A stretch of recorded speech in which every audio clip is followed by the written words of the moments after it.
ನಮಸ್ಕಾರ ಎಲ್ಲರಿಗೂ welcome back to Ani food world.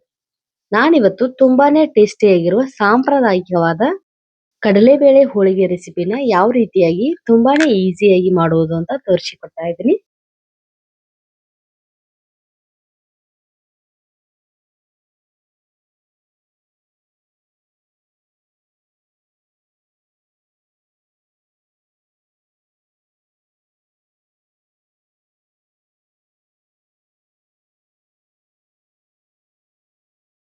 ಮೊದಲಿಗೆ ನಾನಿಲ್ಲಿ ಹೋಳಿಗೆನ ಮಾಡ್ಕೊಳ್ಳೋದಿಕ್ಕೆ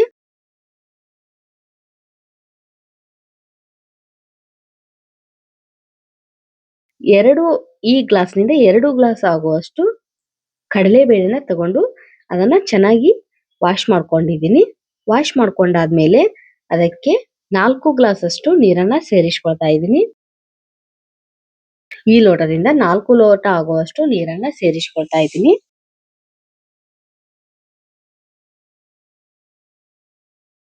ಒಬ್ಬಟ್ಟು ಸಾರು ಮಾಡೋದಿಕ್ಕೆ ಜಾಸ್ತಿನೇ ನೀರನ್ನ ಹಾಕೊಳ್ಬೇಕಾಗುತ್ತೆ.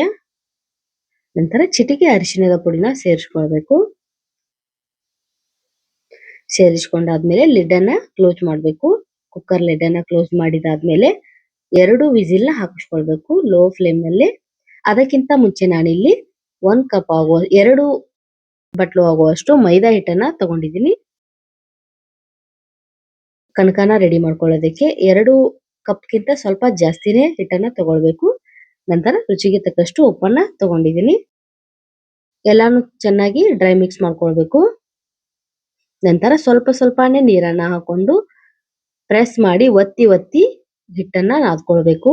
ಎಷ್ಟು ಪ್ರೆಸ್ ಮಾಡಿ ಹಿಟ್ಟನ್ನ ನಾದ್ಕೊಳ್ತೀವೋ ಅಷ್ಟು ಚೆನ್ನಾಗಿ ಒಬ್ಬಟ್ಟು ಅನ್ನೋದು ರೆಡಿ ಆಗುತ್ತೆ. ಸ್ವಲ್ಪ ಸ್ವಲ್ಪನೇ ನೀರನ್ನ ಹಾಕೊಂಡು ನಾದ್ಕೊಳ್ಬೇಕು.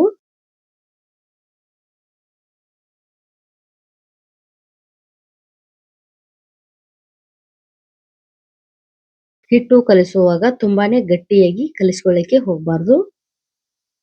ಸ್ವಲ್ಪ ಸಾಫ್ಟ್ ಆಗಿ ಕಲಿಸ್ಕೊಳ್ಬೇಕು ಹಿಟ್ಟನ್ನ. ನೀರನ್ನ ಚಿಮುಕಿಸಿ ಈ ರೀತಿಯಾಗಿ ಗಟ್ಟಿಯಾಗಿ ಒತ್ತಿ ಒತ್ತಿ ನಾದ್ಕೊಳ್ಬೇಕು. ಇದನ್ನ ಏನಿಲ್ಲ ಅಂದ್ರೂ 3 ಅವರ್ ಆದ್ರೂ ಹಿಟ್ಟನ್ನ ರೆಸ್ಟ್ ಮಾಡ್ಲಿಕ್ಕೆ ಬಿಡಬೇಕು. ಅವಾಗ ಹೋಳಿಗೆ ತುಂಬಾನೇ ಸಾಫ್ಟ್ ಆಗಿ ಬರುತ್ತವೆ. ಕಮ್ಮಿ ಅಂದ್ರೂ 1 ಅವರ್ ಆದ್ರೂ ನೆನಿಲಿಕ್ಕೆ ಬಿಡಬೇಕು ಹಿಟ್ಟನ್ನ. ನೋಡಿ ಯಾವ ಹದದಲ್ಲಿ ನಾನು ಹಿಟ್ಟನ್ನ ನಾದ್ಕೊಂಡಿದ್ದೀನೋ ಅದೇ ಹದದಲ್ಲಿ ನಾದ್ಕೊಳ್ಬೇಕು.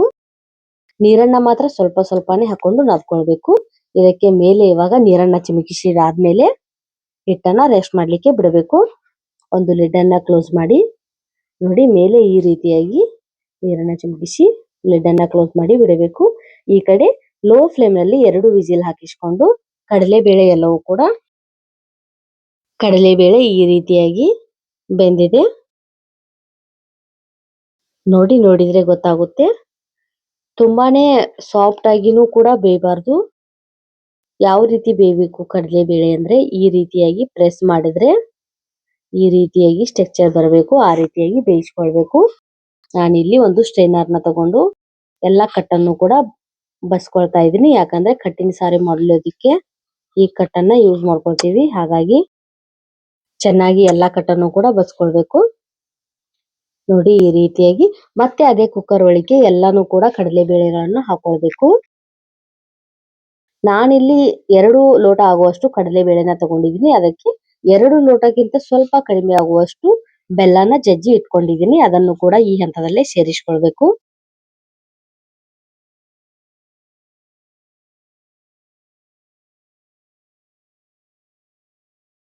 ಎಲ್ಲಾನು ಕೂಡ ಬೆಲ್ಲನ ಸೇರಿಸಿದಾದ್ಮೇಲೆ ಈ ರೀತಿಯಾಗಿ ಮಿಕ್ಸ್ ಮಾಡ್ಕೊಳ್ಬೇಕು.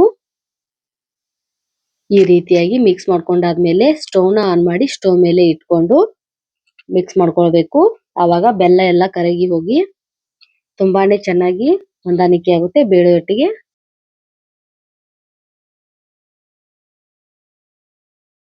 ಈ ರೀತಿ ಮಾಡೋದ್ರಿಂದ ಒಬ್ಬಟ್ಟು ಹದವಾಗಿ ಬರುತ್ತೆ. ಯಾರೆಲ್ಲ ಫಸ್ಟ್ ಟೈಮ್ ಒಬ್ಬಟ್ಟು ಮಾಡ್ತಿದ್ದೀರಾ ಅವ್ರಿಗೆಲ್ಲ ಹೆಲ್ಪ್ ಆಗುತ್ತೆ ಈ ವಿಡಿಯೋ.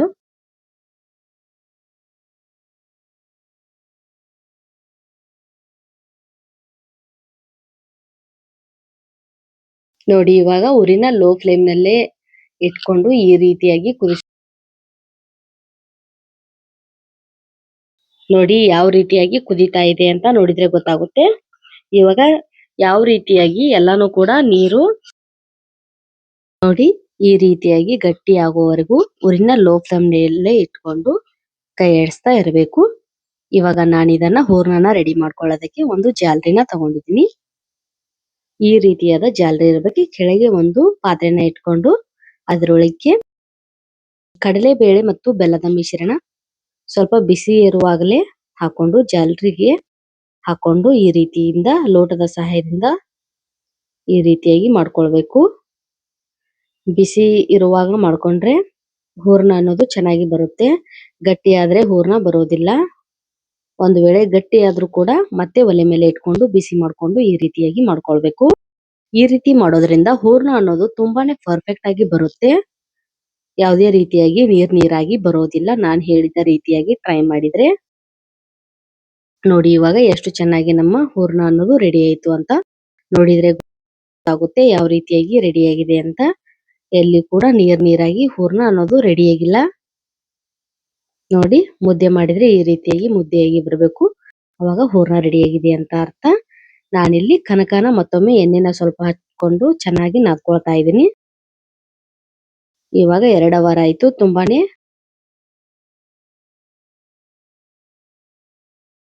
ನೋಡಿ ಈ ರೀತಿಯಾಗಿ ನಾನಿಲ್ಲಿ ಈ ರೀತಿಯಾಗಿ ಹಿಟ್ಟನ್ನ ಮಿದ್ಕೊಳ್ಬೇಕು. ಮಿದ್ಕೊಂಡಾದ್ಮೇಲೆ ಒಂದು ಪಾತ್ರೆ ಒಳಗೆ ಹಾಕಿ ತೆಗೆದು ಇಟ್ಕೊಳ್ಬೇಕು. ನಂತರ ನಾನಿಲ್ಲಿ ಸಣ್ಣ ಉಂಡೆನ ತೆಗೆದುಕೊಳ್ತಾ ಇದ್ದೀನಿ. ಕನಕದ ಸಣ್ಣ ಉಂಡೆನ 1 ಪಟ್ಟು ಕನಕ ಇದ್ರೆ 3 ಪಟ್ಟು ಆಗುವಷ್ಟು ಹೂರಣ ಇರಬೇಕು. ಅವಾಗ ಹೋಳಿಗೆ ತುಂಬಾ ಚೆನ್ನಾಗಿ ಬರುತ್ತೆ. ಕನಕದ ಒಳಗೆ ಎಲ್ಲಾನು ಕೂಡ ಹೂರ್ಣನ ಫಿಲ್ ಮಾಡ್ಕೊಳ್ಬೇಕು. ನೋಡಿ ಈ ರೀತಿಯಾಗಿ ಫಿಲ್ ಮಾಡ್ಕೊಳ್ಬೇಕು ಹೂರ್ಣನ. ಈ ರೀತಿಯಾಗಿ ಫಿಲ್ ಮಾಡ್ಕೊಂಡಾದ್ಮೇಲೆ ಈ ರೀತಿಯಾಗಿ ಸೀಲ್ ಮಾಡ್ಕೊಳ್ಬೇಕು. ಎಕ್ಸ್ಟ್ರಾ ಹಿಟ್ಟನ್ನ ಈ ರೀತಿಯಾಗಿ ಮಡಿಸ್ಬಿಟ್ಟು ಸೀಲ್ ಮಾಡ್ಕೊಳ್ಬೇಕು. ಇವಾಗ ಸೀಟಿಗೆ ಸ್ವಲ್ಪ ಎಣ್ಣೆನ ಹಾಕೊಂಡು ಇದ್ರೊಳಗೆ ಮೇಲೆ ಒಳ್ಳೆನ ಇಟ್ಕೊಂಡು ಈ ರೀತಿಯಾಗಿ ಮೇಲು ಮತ್ತೆ ಕೆಳಗು ಎಣ್ಣೆನ ಹಾಕೊಂಡು ಲಾಟಿನಿಗೆ ಸಹಾಯದಿಂದ ಜಾಸ್ತಿ ಪ್ರೆಸ್ ಮಾಡದೆ ಲಾಟಿಸ್ಕೊಳ್ಬೇಕು. ಸಾಫ್ಟ್ ಆಗಿ ಲಾಟಿಸ್ಕೊಳ್ಬೇಕು. ಹೋಳಿಗೆನ ನಾವು ಚಪಾತಿ ಲಾಟಿಸ್ಕೊಳ್ಳೋ ತರಹ ಲಾಟಿಸ್ಕೊಳ್ಬಾರ್ದು. ಸಾಫ್ಟ್ ಆಗಿ ಲಾಟಿಸ್ಕೊಳ್ಬೇಕು.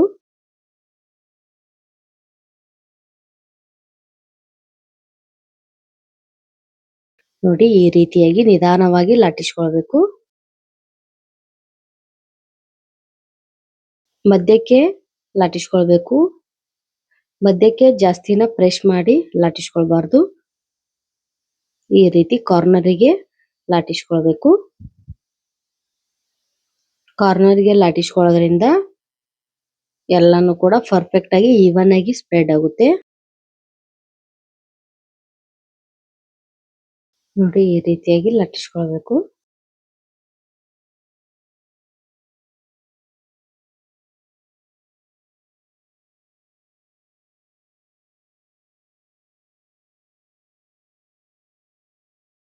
ನಿಮಗೆ ಎಷ್ಟು ಸೈಜ್ ಅಲ್ಲಿ ಬೇಕು ಆ ಸೈಜ್ ಅಲ್ಲಿ ಹೋಳಿಗೆನ ಲಾಟಿಸ್ಕೊಳ್ಬೇಕು.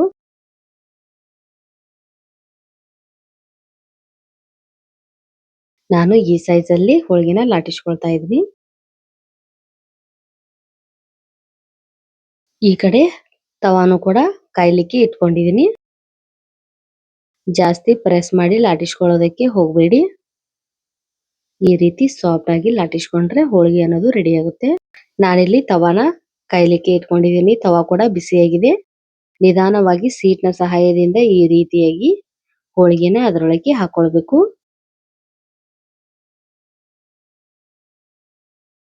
ಈ ರೀತಿಯಾಗಿ ಹಾಕೊಳ್ಬೇಕು. ಉರಿ ಮಾತ್ರ ಮೀಡಿಯಂ ಫ್ಲೇಮ್ ನಲ್ಲೇ ಇರಬೇಕು.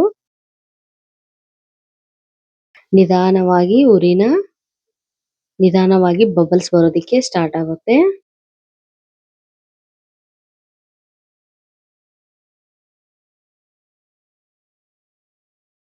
ನೋಡಿ ಈ ರೀತಿ ಬಬಲ್ಸ್ ಬರುವಾಗ ಸೌಟ್ನ ಸಹಾಯದಿಂದ ಈ ರೀತಿಯಾಗಿ ಮಗಚಿ ಹಾಕೊಳ್ಬೇಕು.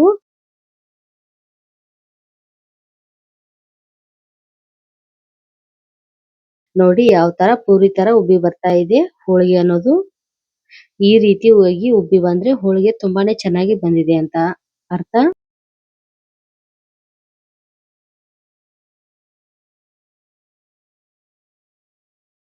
ನಾನು ಹೇಳಿರೋ ಪರ್ಫೆಕ್ಟ್ ಅಳತೆಯಲ್ಲಿ ಹೋಳಿಗೆನ ಮಾಡಿದ್ರೆ ಕೂಡ ನೀವು ಕೂಡ ಫಸ್ಟ್ ಟೈಮ್ ಮಾಡೋರು ಇದ್ರು ಕೂಡ ಕಷ್ಟ ಆಗೋದಿಲ್ಲ.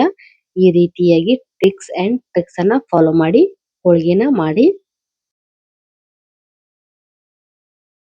ತುಪ್ಪನ ಹಚ್ಕೊಂಡು ಸವಿಯೋದಕ್ಕೆ ರೆಡಿ ಆಗುತ್ತೆ ಹೋಳಿಗೆ. Thank you.